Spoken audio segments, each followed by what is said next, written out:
제가 우리 담임 목사님을 참 좋아하고 존경합니다. 담임 목사님이 워낙 말씀을 잘 전하시죠, 그죠?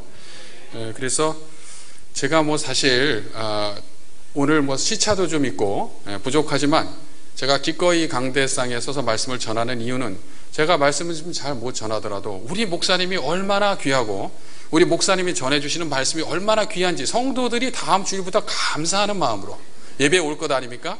그래서 제가 그렇게라도 주님께 쓰임을 받을 수 있으면, 이 교회를 위해서 쓰임을 받을 수 있으면 감사하겠다 하는 그런 마음으로 왔습니다.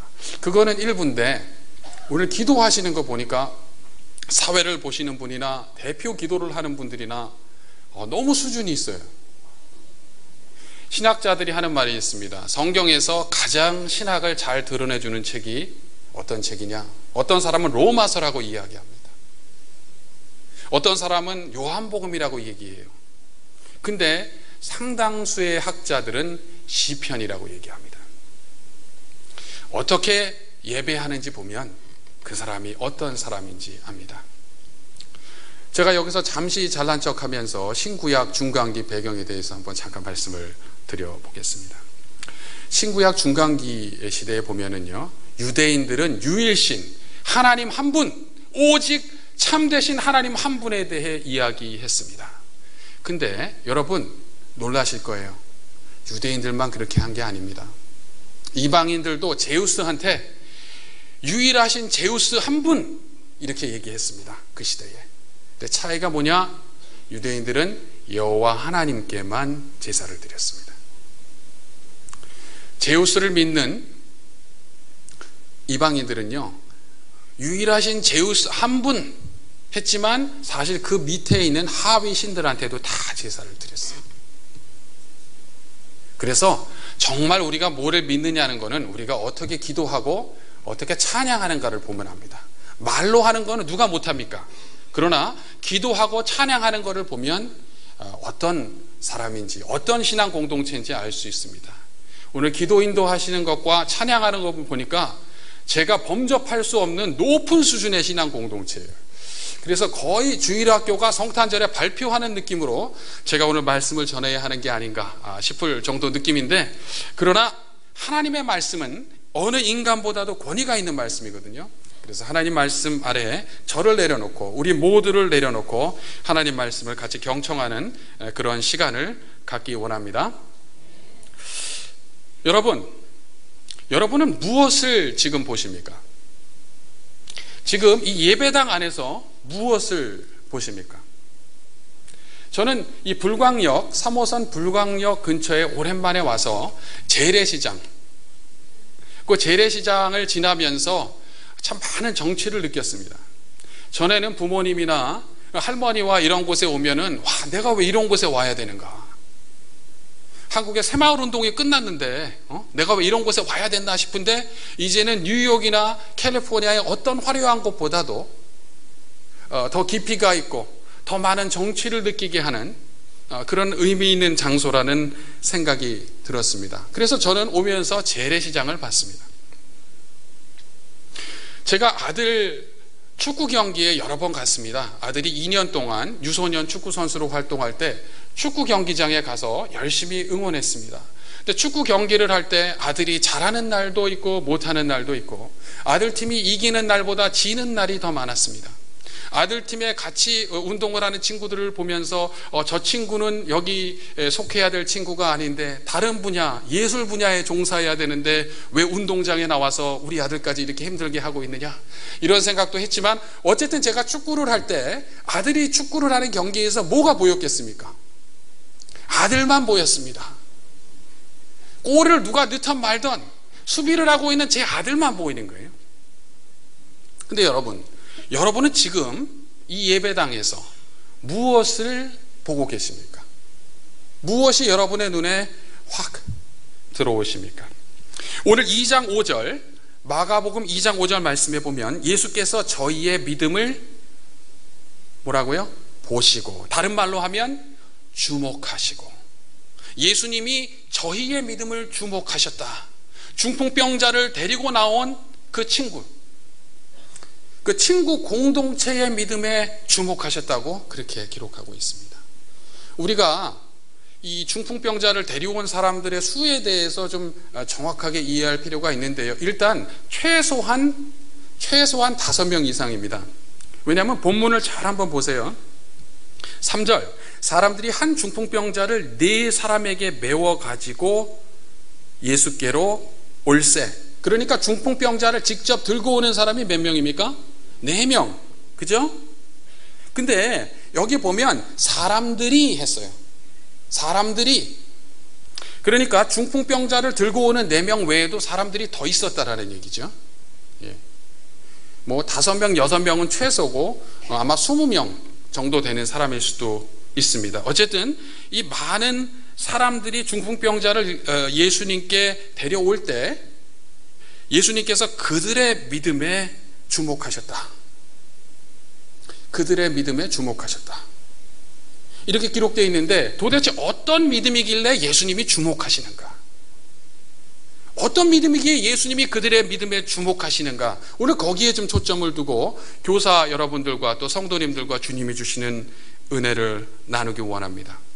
일종의 비교가 되기 위해서 마가복음 6장 1절 이하를 여러분 같이 잠깐 보시면 좋겠습니다. 함께 읽지는 않습니다. 그러나 마가복음 6장 1절에서 6절까지 보면 아주 놀라운 사건이 있습니다. 왜 놀랍냐면 여러분이 쭉 한번 보시면은요, 예수님이 놀라셨다고 돼 있어요.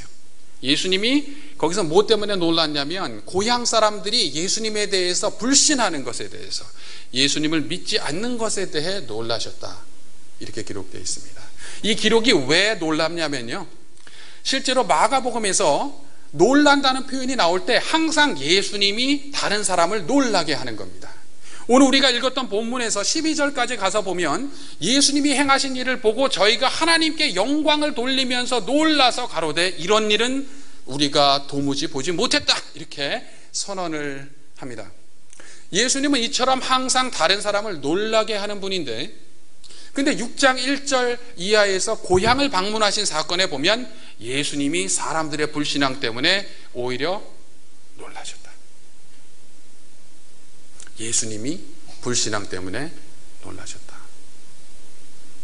근데 그에 반해서 오늘 본문에 보면 예수님이 그들의 믿음에 주목하셨다고 2장 5절에 선언한 대로 중풍병자를 데려온 이들의 믿음에 주님께서 주목하신 것을 잘 볼 수 있습니다. 이처럼 예수님은 불신앙에 반응하시는 주님이 아니시고 신앙에, 믿음에 반응하시는 주님이시다라는 걸 우리가 기억해야 합니다. 여러분이 잘 아는 히브리서 11장 믿음장에 보면 이렇게 기록되어 있습니다. 히브리서 11장 6절, 믿음이 없이는 기쁘시게 못하나니 하나님께 나아가는 자는 반드시 그가 계신 것과 또한 그가 자기를 찾는 이들에게 상 주시는 이심을 믿어야 할지니라. 그래서 우리가 하나님께 나아갈 때는 믿음으로 나가는 것이 필수적입니다. 아멘. 제가 지금 영어로 말씀을 드리고 있나요? 예. 하나님께 나갈 때는 믿음으로 나가는 것이 필수적입니다. 근데 중요한 거는 어떤 믿음을 말하냐는 거예요. 많은 교회들이 믿음에 대해 이야기합니다. 이단들도 믿음에 대해 이야기합니다. 모든 종교들이 믿음에 대해 이야기합니다. 공산주의 이데올로기도 믿음, 신앙적인 요소를 갖고 있습니다. 그렇다면 오늘 주님이 주목하시는 그 믿음, 교사들이 가져야 하는 믿음, 성도님들이 오늘 꼭 가지셔야 하는 그 믿음이 어떤 믿음인가? 오늘 제가 그것에 대해서 33가지로 나누어서 말씀을 드리도록 하면은 여러분이 집에 가시지 못할 것 같아서 3가지만 말씀을 드리도록 하겠습니다. 첫 번째는 한번 따라해 보실까요? 스마트한 믿음을 갖자. 스마트한 믿음의 소유자가 되자. 전에 제가 미국에 유학 2000년도에 가기 전에는 한국에서 핸드폰이라고 그랬습니다. 근데 미국에 가니까 셀폰이라고 해요. 셀룰러 폰. 근데 요즘은 셀폰이나 핸드폰이라고 말하는 사람 없습니다. 요즘 뭐라고 그러죠? 스마트폰.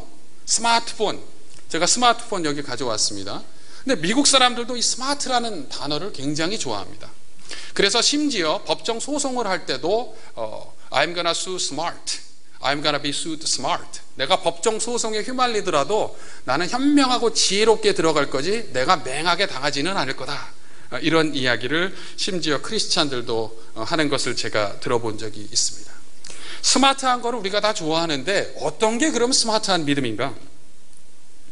저는 여기서 예수님이 그 대상과 내용인 선명한 믿음이 바로 스마트한 믿음이다 라는 것을 여러분에게 일단 말씀을 드리기 원합니다. 오늘 2장 1절에서 보면은요, 본문이 믿음의 대상이 누구인지 구체적으로 밝히고 있지는 않습니다. 예수님이 2장 5절에서 그들의 믿음에 주목하셨다 이렇게 나와 있는데 그들이 누구에 대해서 믿음을 갖고 있는 것인지 마가복음의 저자인 마가는 분명하게 밝히고 있지는 않습니다. 그런데 이 마가복음은 시초부터 1장 1절에서부터 누구 이야기입니까? 예수님 이야기입니다. 마가복음은 하나님의 아들 주 예수 그리스도의 복음의 시작이다. 하나님의 아들 주 예수 그리스도의 복음의 시작이다. 처음에 1장 1절부터 마가는 이 이야기가 예수님 이야기라는 것을 분명하게 보여주고 있습니다. 우리가 그렇게 봤을 때 여기서 믿음이라고 2장 5절에서 기록되었을 때 그 믿음은 분명하게 예수님을 향한 믿음이라는 겁니다. 바로 예수님이 믿음의 대상이시라는 거죠. 오늘 본문이 가르쳐주는 믿음은요, 막연한 믿음이 아닙니다. 그냥 아무거나 믿어, 곰을 믿던지 돌을 믿던지 아무거나 믿어, 그런 믿음이 아닙니다. 나는 누군지 모르겠지만 그냥 신적인 존재가 나를 도와줄 거야 하는 범신론적이고 동양종교적인 그런 믿음도 아닙니다. 또 그와 유사한 할리우드 영화에서 말하는 그런 막연한 믿음도 아닙니다. 긍정적으로 사고하면 다 잘 되더라 하는 그런 긍정적 사고의 믿음도 아닙니다. 사실 성경을 보면요, 다 잘 될 거라고 생각하다가 하나님께 심판받은 사람들 이야기가 계속 나옵니다. 사실 고대 근동에 보면 유대인들, 이스라엘 사람들 외에도 선지자 행위를 하는 그런 다양한 문화들, 그런 다양한 행위들이 존재했습니다. 근데 이스라엘의 선지자와 그 주변 고대 근동의 선지자들의 차이점이, 가장 궁극적인 차이점이 뭐냐면 왕에게 고언을 하고 그로 인해서 순교까지 당하는 사람들이 이스라엘의 선지자인데 반해서 고대 근동에는 왕에게 아부를 하고 왕의 마음을 안위시키고 왕이 듣고 싶어하는 이야기를 하는 것을 벗어나지를 못했어요. 왕을 비판하는 것은 고대 근동에서 이스라엘 선지자들에게만 보여지는 그런 특징입니다.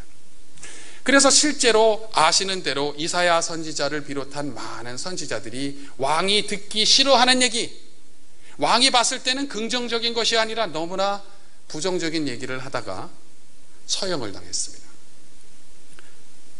그러므로 우리는 막연하게 긍정적인 사고를 믿음과 동일시해서도 안 됩니다.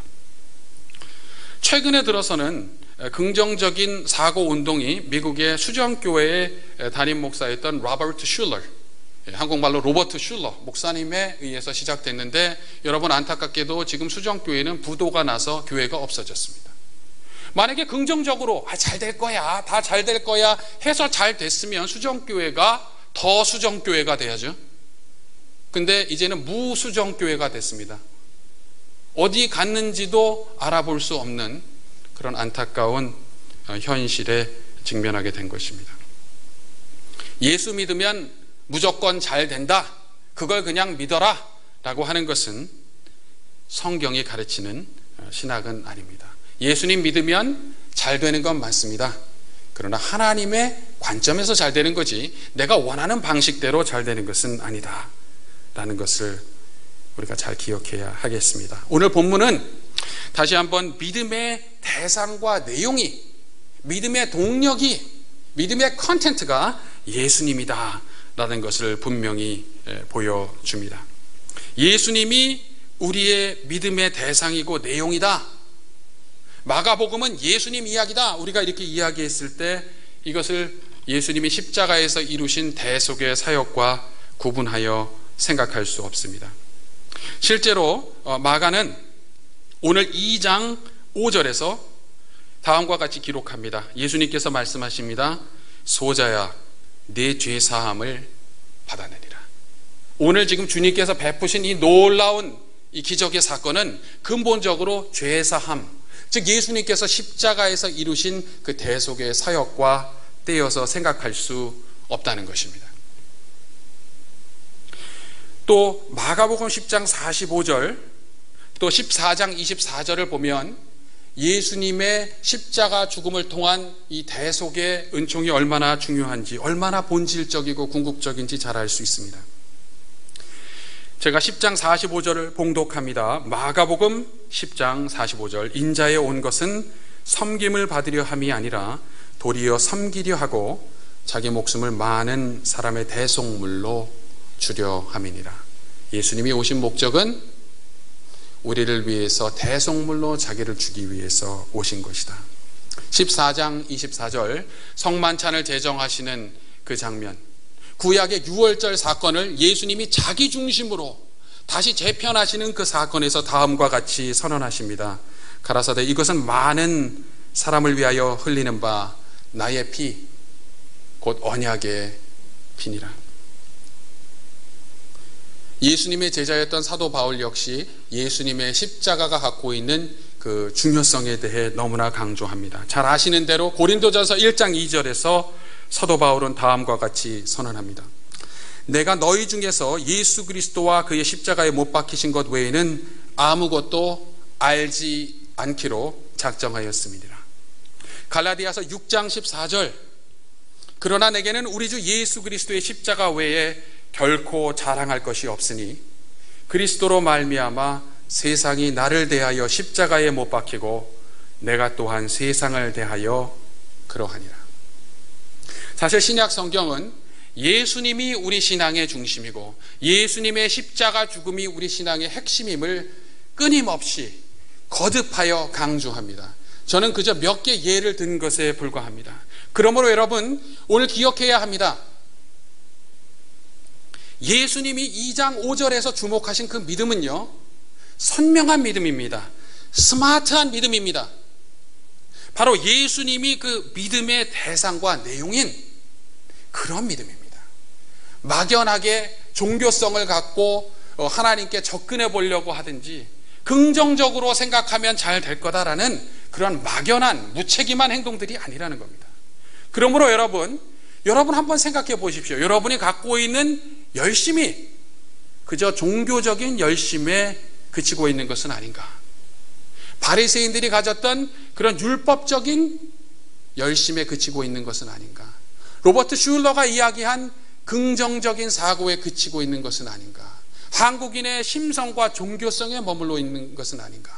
그러나 오늘 주님이 주목하시고 기뻐하시고 주님께서 바라보시고 칭찬하신 그 믿음은 스마트한 믿음, 선명한 믿음, 예수님 자신이 그 내용과 대상과 목적인 믿음이라는 거 여러분 꼭 기억하시기 바랍니다. 제가 지금까지 말씀드렸는데 첫 번째 포인트 뭐였습니까? 스마트한 믿음을 소유하는 교사와 성도님들이 되자라는 겁니다. 두 번째로는 함께하는 믿음을 소유한 성도님들 또 교사님들이 되자라는 제가 권면의 말씀을 드리기 원합니다. 오늘 이 본문에서 아주 특징적인 것이 있습니다. 예수님께서 2장 5절에 보면 누구의 믿음을 봤다고 되어 있습니까? 2장 5절에서 누구의 믿음을 봤습니까? 그들의 믿음을 봤어요. 근데 예수님께서 그 다음에 이야기할 때 누구에게 이야기합니까? 한 개인 소자야 라고 칭하신 중풍병자에게 예수님께서 말씀하십니다. 우리 사회가 너무나 개인주의적으로 되어가고 있습니다. 제가 솔직히 말씀드리면 이제는 서울이 미국의 남부보다도 더 개인주의적이 됐습니다. 한국인이 미국이나 유럽의 시골 사람들보다도 더 서구화되고 더 개인주의화 되어가고 있는 것이 제가 경험하고 있는 현실입니다. 근데 문제는 뭐냐면 우리가 너무 개인주의화 돼서 우리의 신학도, 우리의 성경 해석도 개인주의적으로만 합니다. 내가 예수님 잘 믿고 내가 잘 되고 우리가 생각하는 공동체가 많은 경우 내 가족에게 머무는 경우가 많습니다. 근데 오늘 이 본문이 우리에게 가르쳐 주는 대로 신앙은 본질적으로 공동체적입니다. 예수님이 한 개인, 너무나 불쌍하고 안타까운 삶을 살고 있는 이 중풍병자에게 반응하게 된 근거가 뭡니까? 그들의 믿음. 물론 그들이라고 했을 때는 저는 중풍병자가 거기에 포함된다고 믿습니다. 그러나 우리가 흔히 생각하는 것처럼 한 개인의 믿음에 주님께서 개인적으로 반응하신 그 차원을 훨씬 넘어서는 것이 오늘 본문임을 우리는 꼭 기억해야 합니다. 그들의 믿음에 반응하신 겁니다. 남의 일이 내 일인 것처럼 생각한 그들의 믿음, 신앙 공동체로서 공유한 우리의 믿음, 그 믿음에 대해서 주님께서 말씀하신 겁니다. 중풍병자가 스스로 예수님께 나올 수 없습니다. 4명이 들어주지 않으면, 친구들이 데리고 나오지 않으면 예수님께 나옵니다. 이들은 예수님께 나올 때 사람들이 너무 많으니까 어떻게 합니까? 쉽사리 포기하지 않고 지붕을 뜯어서 침상을 달아 내립니다. 영화 중에서 미션 임파서블이라는 톰 크루즈가 나온 영화를 보신 분들은 그 장면 기억하실 겁니다. 도저히 들어갈 수 없는, 보안이 너무 심해서 들어갈 수 없는 그런 공간에 톰 크루즈가 위에서부터 특별한 장치를 통해서 달아 내려서 자기에게 주어진 그 미션을, 거의 불가능해 보이는 그 미션을 완수한 장면을 그 영화에서 우리는 보았습니다. 마치 그 장면과 유사하게 중풍병자를 달아서 예수님이 지금 사역하고 계시고 가르치고 계신 바로 그곳으로 그 중풍병자를 달아 내린 것입니다. 이 중풍병자와 그의 친구들은 예수님께만 나아가면 예수님께서 분명히 고쳐주신다라는 믿음이 있었습니다. 그래서 그렇게 용기 있게, 과단성 있게, 창의적으로 행동했습니다. 많은 성경 주석가들과 신학자들이 이 본문을 보면서 사색적이 되고 사변적이 됩니다.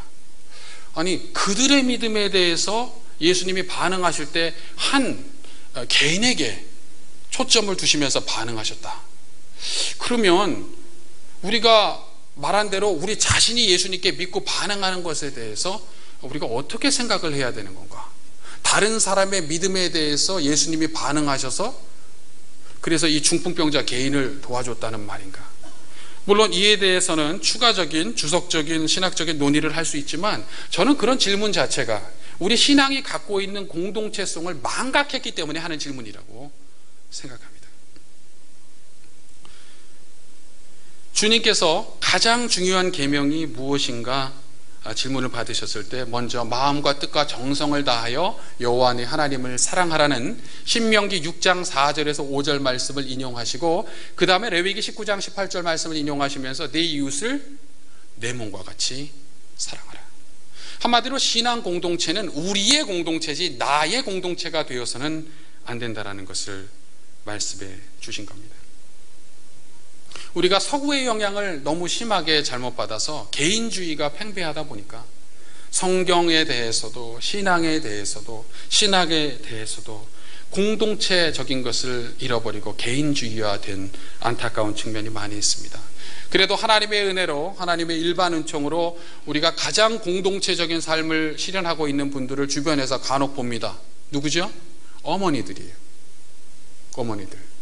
저희 어머니, 장모님, 제 와이프, 제 아내, 제 여동생, 개인적으로 보면 저와 의견이 다른 부분도 많아요. 물론 그런 경우엔 제가 항상 맞고 그 가족들이 다 틀리다는 거는 여러분이 다 아시는 줄 믿습니다. 그러나 이건 농담입니다. 저는 워낙 따뜻하고 예의가 바르기 때문에 제가 말씀을 드렸을 때 마음의 상처를 받으신 경우는 제가 농담을 하고 있다는 거 꼭 기억해 주시기 바랍니다. 미국 학생들에게 제가 이렇게 이야기를 하는데 사실 이것도 농담이었습니다. 어쨌든 어머니들을 보면은요 정말 자식을 위해서 나는 어떻게 돼도 좋다라는 거거든요. 나는 어떻게 돼도 좋다. 자식만 잘 되면 어떻게 돼도 상관없다. 그 사랑이 공동체성이거든요. 나와 자식을 따로 생각하는 것이 아니라 나와 자식을 우리로 생각하는 그 공동체성. 근데 그 공동체성, 진정한 공동체성이 중풍병자를 데려온 친구들 가운데 존재하고 있었다. 그들의 신앙은 진정한 뜻에서 공동체적인 믿음이었다라는 것입니다. 근데 여러분, 오늘 이 사람들, 중풍병자를 예수님께 데려온 사람들이 혹시 가족은 아니었나? 혹시 엄마가 거기에 속해 있었던 건 아니었나? 아닙니다. 2장 11절 이하에 보면 예수님께서 중풍병자를 고치신 다음에 뭐라고 합니까? 어디로 가라고 합니까? 내 집으로 가라고 합니다. 가족들이 다 왔으면 집이 비어 있는데 예수님께서 중풍병자한테 빈 집으로 가라고 하시겠습니까? 빈 집에 가서 고독함을 느끼며 소외감을 느끼며 살아가라고 하시겠습니까? 아닙니다. 여기 같이 왔던 사람들은 친구들이에요. 이웃들이에요. 근데 이 중풍병자 일을 자기 일처럼 생각했어요. 중풍병자의 아픔을 자기의 아픔처럼 생각했어요. 그래서 중풍병자를 들고 예수님께 나온 것뿐만 아니라요, 예수님께 접근할 수 없을 정도로 많은 군중들이 가로막고 있자 지붕까지 뜯어내는 용기 있는 행동을 감행합니다. 신약 성경에서 특히 사도 바울이 에베소서 4장 등에서 이야기하고 있는 많은 명령들이 있습니다. 윤리적인 명령들. 이거 해라, 하지 말아라, 술 취하지 말아라, 성령의 충만함을 받아라. 근데 그 많은 명령들이요, 대부분요 2인칭 복수입니다. 한 개인에게 주어진 명령이 아니라 우리들 신앙의 공동체에게 주어진 명령이라는 거예요. 신약 성경은 그렇게 공동체적입니다. 신약 성경이 말하는 신앙은 공동체적입니다. 지금 우리 가운데 내가 생각하는 신앙이 내가 잘되고 내가 치유받고 우리 가족 몇 사람이 치유받는 것으로 만족한다면 그것은 신약 성경이 말하는 믿음의 비전에 한참 모자라는 비전입니다. 가장 중요한 것은 주님께서 우리에게 가르쳐 주신 기도입니다.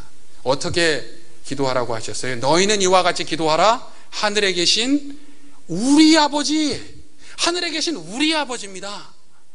예수님이 어떻게 기도해야 할지 가르쳐 주실 때 우리 아버지, 신앙의 공동체에 대해서 함께 가르쳐 주고 계셨던 겁니다.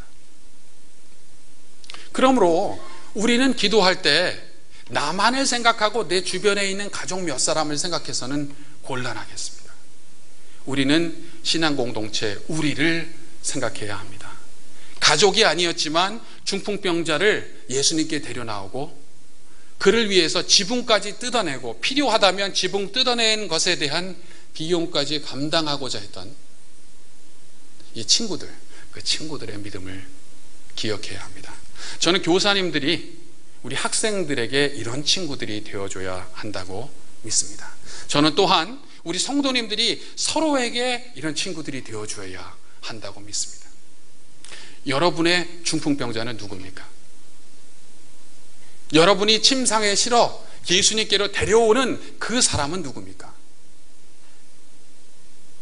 오늘 본문을 통해서 주님께서는 그 질문에 여러분이 답하도록 요청하십니다. 마지막 세 번째로 말씀을 드리기 전에 여러분들이 첫 번째, 두 번째 포인트를 얼마나 잘 기억하시는지 제가 한번 여쭤보겠습니다. 네, 첫 번째, 네, 어떤 분들은 예, 그 좋은 방법입니다. 아주 스마트하세요. 예, 그러나 정확하게 좀 말씀해 주시면 좋겠습니다. 첫 번째 뭐였습니까?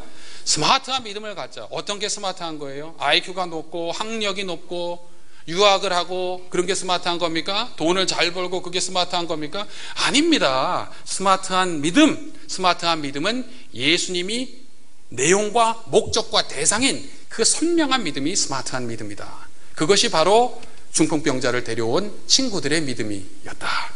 그 믿음이 우리의 믿음이어야 한다라는 겁니다. 두 번째는 어떤 믿음입니까? 함께하는 믿음, 공동체적인 믿음. 하늘에 계신 우리 아버지, 하늘에 계신 나의 아버지를 넘어서 하나님과의 개인적인 인격적 교제를 포함하지만 거기 머물지 않고 하늘에 계신 우리 아버지에게로 나아가는 공동체적인 신앙입니다. 세 번째는 원색적으로 지붕 뚫는 믿음입니다. 여러분, 지붕을 뚫는 믿음의 소유자들이 되시기를 바랍니다. 이것은 장애물에 굴하지 않고 장애물을 돌파하고 극복하는 믿음입니다. 여기 어른들 계시고 장로님, 권사님들이 저보다 몇 배 잘 아시겠지만 인생을 산다는 것은 장애물을 경험하는 일이다 라고 말해도 과언이 아닙니다. 심지어 좋은 일이 있을 때도 그 가운데 장애물이 있고 어려움이 같이 있는 경우들이 많습니다. 예수님의 생애를 보면 예수님이 침례를 받으신 이후에 어디에 가셨어요? 성령에 이끌려서 침례, 여기는 이게 세례라고 해야겠네요. 저 침례교 목사다 보니까 침례 세례를 받으시고 예수님께서 성령에 이끌려서 어디로 가셨어요? 광야, 로마 황제의 궁궐이 아닙니다. 헤롯궁도 아닙니다. 빌라도 총독의 관사도 아닙니다. 예루살렘 성전도 아닙니다. 광야로 가셨어요. 메마른 광야 황무지로 가셨어요. 거기서 무슨 일이 벌어집니까? 사단에게 시험을 받으셨습니다. 하나님의 뜻대로 산다고 모든 것이 순조롭고 순탄한 것 아닙니다. 그러면 순교가 왜 있습니까?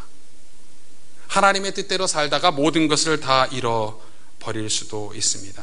오늘 중풍병자의 친구들은 이 소자라고 주님께서 지칭하신 중풍병자 친구를 데리고 예수님께 나와왔지만 그들이 경험한 장애물이 있었습니다. 무엇입니까? 군중들이 너무 빼곡히 있어서 문 앞에까지도 갈 수도 없어요. 그러나 그들은 거기서 포기하지 않았습니다. 저 같으면 이럴 것 같아요. 그래도 내가 오늘 이 중풍병자 친구를 침상에 실어가지고 능력 있는 예수님께 데려오려고 하지 않았느냐. 오늘만 날이냐. 다음에 또 기회가 있겠지. 저 같으면 이렇게 소위 말하는 신사적인 방법으로 일을 정리하고 집으로 돌아갔을지 모릅니다.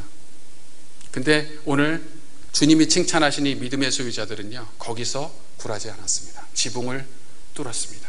필요하면 그 집 주인에게 돈을 배상해 주겠다라는 겁니다. 필요하면 내가 지붕에 올라가서 고치겠다라는 거예요. 그러나 그 모든 것보다 내가 사랑하는 이 중풍병자, 나와 믿음의 공동체에 속한 이 중풍병자, 주님이 소자야, 작은 아이야 라고 부르신 그 영혼이 귀하고, 나의 믿음은 그의 믿음 없이는 궁극적으로 존재할 수 없고, 그의 믿음은 나의 믿음 없이는 궁극적으로 존재할 수 없음을 아는 공동체적인 신앙을 가졌기에 지붕까지 뜯어내면서 중풍병자를 달아내립니다. 우리는 군중 때문에 내가 더 이상 믿음의 행동을 감행하지 못한다. 돈이 없어서 그렇다. 직장이 변변치 않아서 그렇다. 시간이 없어서 그렇다. 뭐 때문에 안 된다 핑계를 댑니다. 그러나 오늘 중풍병자의 친구들은 핑계대지 않았습니다. 핑계대지 않는 믿음, 그게 지붕을 뚫는 믿음입니다. 우리가 정말 주님이 베푸신 놀라운 일을 자주 경험하지 못하는 것, 또 주님이 주목하시는 그런 믿음의 소유자가 되고 있지 못한 이유 중에 하나는 핑계를 너무 쉽게 대기 때문입니다. 말로 우리가 무슨 말 하느냐가 중요한 것이 아닙니다. 장애물을 만났을 때, 어려움을 직면했을 때, 그때 그것을 돌파하고 핑계대지 않는 믿음의 소유자가 되어야 한다는 것입니다. 여러분, 핑계대는 그냥 그럴싸한, 그렇고 그런 믿음의 소유자가 되기를 원하십니까? 장애물을 극복하고 어려움을 돌파하고 지붕을 뚫는 믿음의 소유자가 되기를 원하십니까? 오늘 중풍병자의 친구들은 주님이 주목하시는 믿음을 가졌습니다. 그게 어떤 믿음입니까? 지붕을 뚫는 믿음입니다. 여러분이 뚫어야 하는, 드러내야 하는 지붕이 무엇인지 저는 모릅니다. 그러나 여러분은 그것이 무엇인지 아마 아실 겁니다. 또 하나님께서 명확히 하시기에 여러분에게 그것을 드러내 주실 줄 믿습니다. 제가 강의를 또 설교를 시작하면서 여러분, 이 예배당 안에서 무엇을 보십니까? 라는 질문을 드렸습니다. 근데 여러분이 무엇을 보느냐보다 훨씬 중요한 것은 주님이 이 자리에서 저와 여러분으로부터 무엇을 보시냐 하는 겁니다. 주님이 우리를 보실 때 주께서 주목하실 만한 그런 믿음을 갖고 있는 자들로 보시는가, 아니면 핑계대는 자들로 보시는가? 내 이웃도 형제 자매처럼 그리스도 안에서 사랑하는 공동체적인 신앙의 소유자들로 보시는가, 아니면 아직도 이기주의와 개인주의에 빠져있는 자들로 보시는가? 종교성은 있지만 예수님이 핵심이 되지 못하고 중심이 되지 못한 흐리멍텅한 믿음의 소유자로 보시는가, 스마트하고 선명한 믿음의 소유자로 보시는가?